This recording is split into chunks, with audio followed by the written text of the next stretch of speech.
El día de hoy voy a mostrar el examen físico del aparato cardiovascular. Primero vamos a empezar con la evaluación del precordio. Tenemos que saber que el precordio es una área de extensión del corazón hacia la parrilla costal. Bien, una de las primeras técnicas para realizar este examen es la inspección. Las bibliografías recomiendan que el observador debe estar colocado hacia la derecha del paciente y mirando a una altura de la pelvis, ¿no? Luego menciona que existe la técnica de la palpación, que es una técnica que va a la par con la inspección, ya que se complementan entre ambas. Para ello se le pide al paciente que se recueste. Recuéstese, por favor. Bien, entre estas dos técnicas, lo primero que vamos a evaluar son los latidos precordiales, luego vienen las vibraciones valvulares y por último los frémitos. Dentro del latido precordial, nosotros vamos a tener una clasificación en localizados y difusos, o también llamados los difusos universales del tórax. Dentro de los localizados vamos a tener un latido principal, que es el latido apexiano o choque de punta, también llamado. Este latido lo vamos a encontrar a nivel del quinto espacio intercostal, dentro de la línea hemiclavicular, ocupando aproximadamente 20 milímetros de diámetro.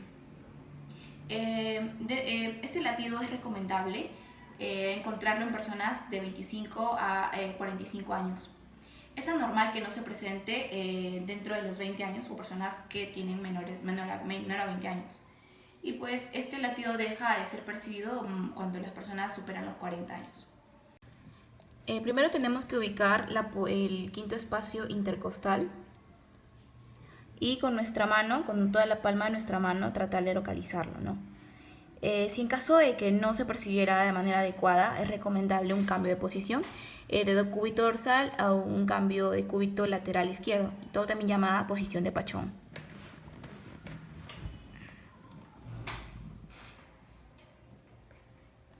Dentro de ello vamos nosotros a encontrar dos tipos de movimientos, un movimiento de levantamiento y entorpecimiento, que es el movimiento real, y otro movimiento es más breve, pues un movimiento de vibración.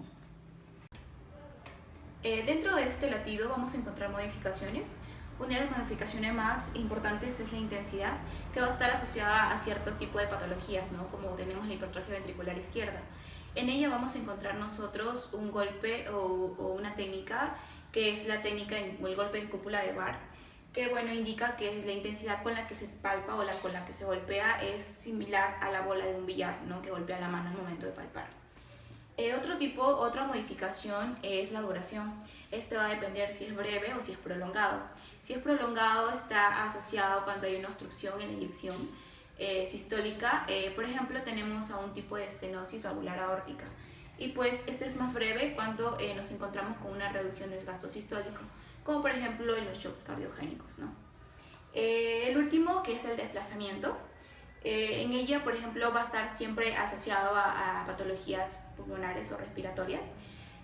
Mencionaba que hay un deslizamiento cuando, por ejemplo, existe un neumotórax, cuando existen atelectasias o pleuresías, ¿no?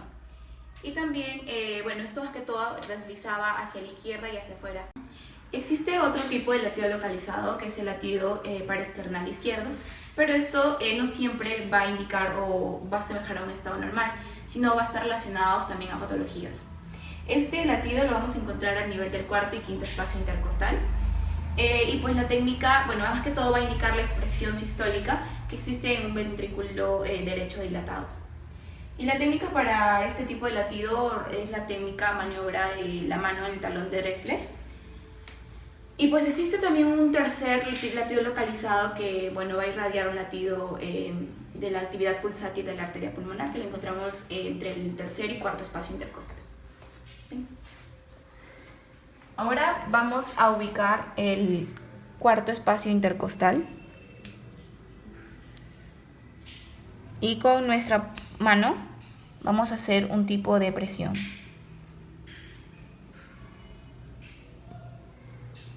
Menciona que si mayor es la presión, mayor va a ser la captación del latido. Dentro de la clasificación de los grupos o de los latidos difusos, o también llamados universales del tórax, como ya mencioné, encontramos 4 principales. El primero, que es el latido diagonal directo. Este va a permitir un latido más hacia la izquierda y hacia afuera del corazón. y pues va a estar asociado sobre todo a un tipo de hipertrofia ventricular izquierda. El segundo latido, que es el latido menos frecuente entre los cuatro, va a permitir una depresión del ápex y una elevación de la base, y pues va a estar asociado a un aneurisma de aorta. El tercer latido, que es el latido sagital o también llamado antero-posterior, es un latido que va a implicar movimientos hacia anterior de la pared del tórax, y pues va a estar asociado a una insuficiencia o a una estenosis mitral. Y el cuarto latido, que es el latido transversal, también llamado latido en Embalacín, este implica un desplazamiento del hemitórax derecho y pues teniendo contacto con la pared abdominal. El otro punto dentro de la técnica de inspección y palpación están las vibraciones valvulares. En ella nosotros, bueno, es la expresión más que todo palpatoria de ruidos cardíacos tanto normales como anormales. Normalmente nosotros escuchamos un ruido que es justo al momento de palpar el choque de punta en el área apexiana, y se menciona que el segundo ruido no es palpable en condiciones normales y que esta pues vamos a encontrarlo cuando existe, por ejemplo, situaciones como un corazón hipercinético, como anemias crónicas, cuando existen pacientes con hipertiroidismo o cuando existe un cuadro de fiebre. También tenemos dentro de ello los frémitos, que es otro punto también. Más que todo es la expresión palpatoria de soplos, ¿no? Soplos agudos y soplos acústicamente graves. Mencionan de que para esto se necesita la palpación con toda la mano, y pues que en áreas más sensibles es recomendable utilizar eso de los pulpejos de las manos o las articulaciones interfalángicas.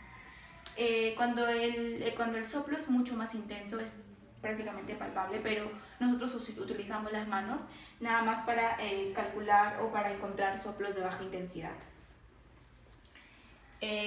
Según bibliografías, menciona que es recomendable que palpemos en toda nuestra parrilla costal para ver si encontramos algún tipo de soplo. La siguiente técnica a evaluar es la técnica de la percusión. Pues en ella tenemos que tener dos puntos principales en cuenta. Una es la percusión en toda la extensión del esternón y la otra es la percusión del área mate, tanto del corazón como de los grandes vasos. Tenemos que tener en cuenta también que durante la percusión de la extensión del corazón, esta tiene que ser sonora, ya que si la encontramos mate, pues estaríamos hablando que estamos frente a un derrame pericárdico o a un tipo de ventrículo derecho dilatado o hipertrofiado. Sin embargo, cuando hablamos del área mate del corazón, esta se encuentra a nivel del cuarto y quinto espacio intercostal y pues refleja un área rectangular que va desde la línea paraesternal izquierda hacia la línea hemiclavicular del mismo lado. Ahora voy a captar o voy a encontrar el ángulo esternal y pues acá la apófisis sigmoides, lo que me va a permitir a mí ubicar al esternón para realizar la percusión.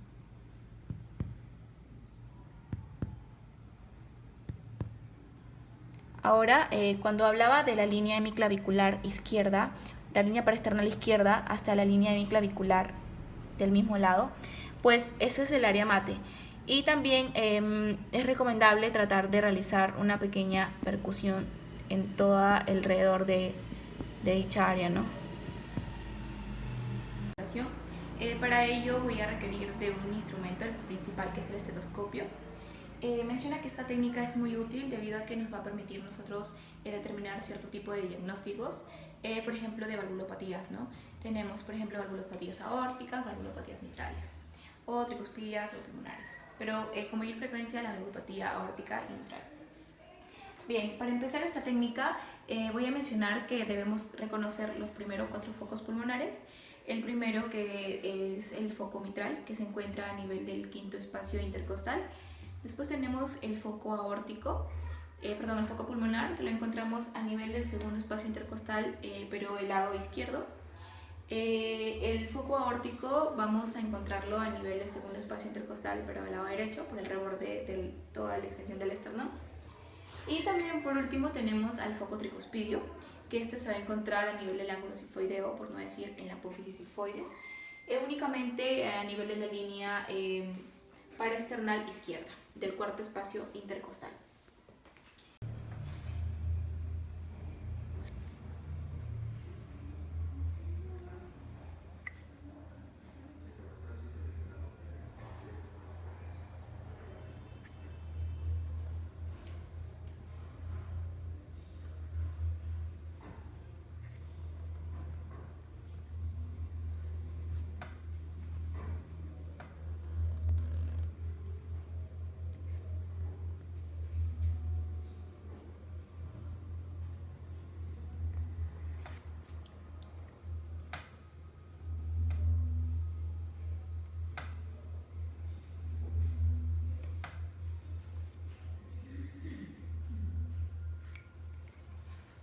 Bueno, como segundo método voy a auscultar también lo que son los ruidos cardíacos. Menciona en las literaturas que existen dos ruidos cardíacos considerados normales, los cuales tenemos el primero y el segundo ruido cardíaco. Normalmente el primer ruido cardíaco se cree que este ruido tiene mayor intensidad a nivel de la punta, mientras que el segundo ruido cardíaco tiene mayor intensidad a nivel de la base, ¿no? El corazón. También cabe resaltar que el primer ruido es un ruido de tono bajo y que tiene una duración aproximadamente 0,16 segundos. Sin embargo, el segundo ruido cardíaco es de tonalidad mucho más, es más intenso, pero es más corto, ¿no? Con una duración de 0,11 segundos aproximadamente. También mencionan que existe un signo o una onomatopeya. Por ejemplo, en el primer ruido cardíaco nosotros podemos encontrar la onomatopeya del loop, mientras que el segundo, el signo onomatopéyico es el dup. Entonces que el loop dup suena si hablamos del primero y segundo ruido. El primer ruido va a producirse debido al cierre de las válvulas, tanto auriculoventriculares. El primer ruido, hablamos de las válvulas mitral y de la válvula tricúspide. Sin embargo, el segundo ruido se va a dar producto de un cierre de las válvulas sigmoideas, haciendo referencia a las válvulas aórticas y a la válvula pulmonar. También el primer ruido cardíaco va a representar el inicio de la sístole ventricular, mientras que el segundo ruido va a estar dada sobre todo por el inicio de la diástole ventricular. También hay un punto importante que debemos tomar en cuenta, que la sincronicidad de onda, tanto el primer ruido, va a estar a la par con la sincronicidad de onda de las arterias carótidas. Existen los otros ruidos patológicos, entre ellos tenemos el tercero y el cuarto ruido. Mencionan las literaturas que estos dos ruidos van a ser producidos debido al aumento de la rigidez y la disminución de la distensibilidad propia del corazón. El tercer ruido cardíaco va a presentarse después o inmediatamente después del segundo ruido e indica el inicio de la diástole, por eso se le considera también ruido protodiastólico. Estos, más que todo el tercer ruido, va a ser producido por un aumento de la distensibilidad ventricular, ya que existe una sobrecarga de volumen. Tiene una duración aproximadamente de 0,14 segundos a 0,16 segundos. Y pues sus causas van a ser tanto patológicas como fisiológicas. Dentro de las causas patológicas nosotros vamos a encontrar, por ejemplo, insuficiencias cardíacas, vamos a encontrar las insuficiencias mitrales y vamos a encontrar también los tipos de anemia. Y por el lado de los patrones fisiológicos, puede ser uno de ellos el embarazo como factor de riesgo y la edad, bueno, en este caso de los niños, ¿no? El cuarto ruido va a representar o se va a encontrar antes del primer ruido, dando lugar al final de la diástole, que también por eso le considera ruido telediastólico. Y esto lo vamos a encontrar o va a producirse debido a un aumento en la rigidez por una sobrecarga de presión, que a diferencia del tercer ruido fue por una sobrecarga de volumen. Las causas patológicas que vamos a encontrar en este ruido van a estar similares, por ejemplo, con cardiopatías hipertróficas, con estenosis aórticas. Cabe mencionar también que dentro de ello vamos a detectar alteraciones con respecto a estos ruidos. Uno de ellos es el ritmo de galope. Indica que aparte que se presenta el primero y segundo ruido, también se percibe el tercero y el cuarto. Ocurre ocasionalmente cuando aumenta la frecuencia cardíaca de manera abrupta y pues la tonalidad de estas vibraciones de estos ruidos va a ser similares al trote de un caballo, por eso se le denomina ritmo de galope. También tenemos el clic de eyección, que está determinada o producida principalmente en las válvulas sigmoideas, como ya sabemos la arteria, la válvula aórtica y la válvula pulmonar. Esto va a producirse después del primer ruido, o sea al inicio de la sístole, y se considera como causa principal a la estenosis. Con respecto al chasquido de apertura, que es otro tipo de alteración dentro de estos ruidos, va a estar representada más que todo en las válvulas auriculoventriculares, indicando su apertura de estas, por eso se le denomina chasquido de apertura. Y se va a dar después del segundo ruido, que es al inicio de la diástole, ¿no? Un ruido protodiastólico. Y también una causa principal va a ser la estenosis. Y pues estos ruidos se van a caracterizar por tener vibraciones muy potentes.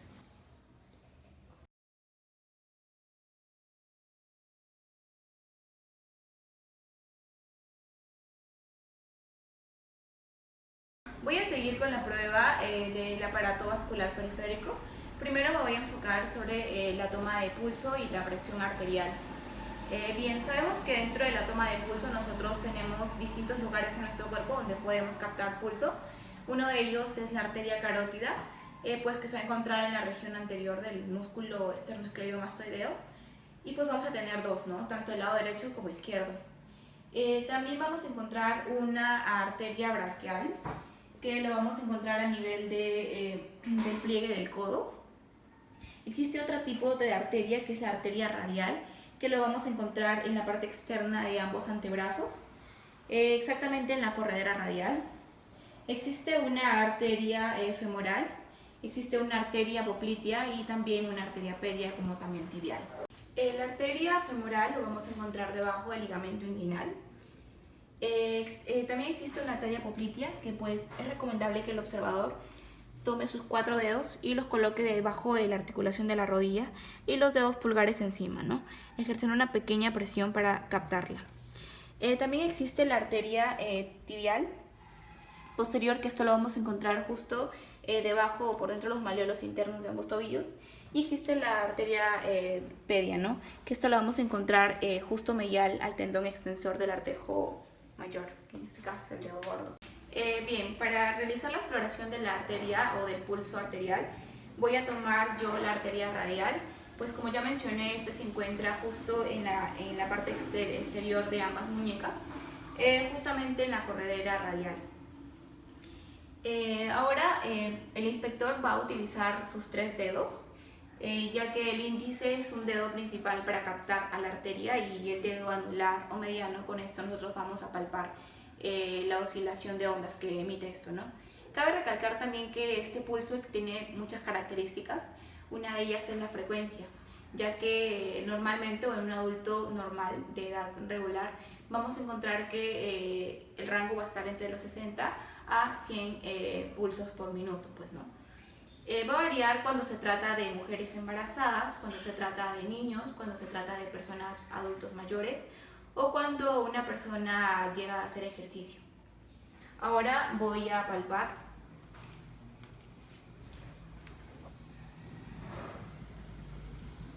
Y voy a calcular 1 minuto.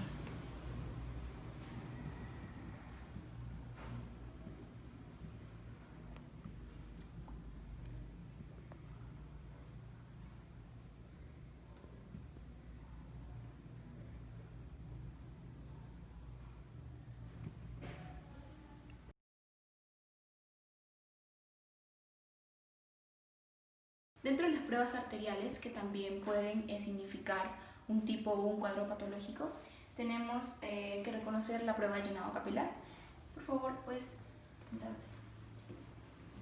En ella vamos a hacer en el paciente la técnica de digitopresión, más que todo haciendo una presión tanto en los pulpejos de los dedos como en el propio lecho ungueal, ¿no? Presionándolo en segundos breves. Como podemos ver, la tonalidad de esta color o la palidez de por sí tiene que tener una regresión aproximadamente de 1 a 2 segundos. Si es que esta aparición tarda o si esta regresión de coloración normal tarda, estamos frente a una obstrucción de una arteria y pues esta puede ocasionar un tipo de síndrome arterial agudo o crónico. La otra prueba que existe dentro de las pruebas arteriales es la prueba de palidez en elevación. Con esta prueba nosotros vamos a poder determinar enfermedades arteriales. Pueden ser prolongadas o pueden ser severas, ¿no? Perdón, moderadas o severas. En esta técnica se le va a pedir al paciente que haga una elevación de su miembro inferior y si la palidez se presenta tardíamente a esta elevación, se considera que estamos frente a una enfermedad arterial moderada. Sin embargo, si el paciente presenta una palidez, una rubicundez inmediata, al alzar o al elevar el miembro inferior, podemos suponer que está frente a un tipo de hipertensión, de enfermedad arterial severa.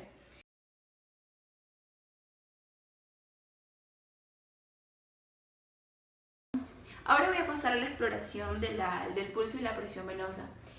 Cabe tener en cuenta que estos dos van a ser dependientes de la actividad del corazón derecho.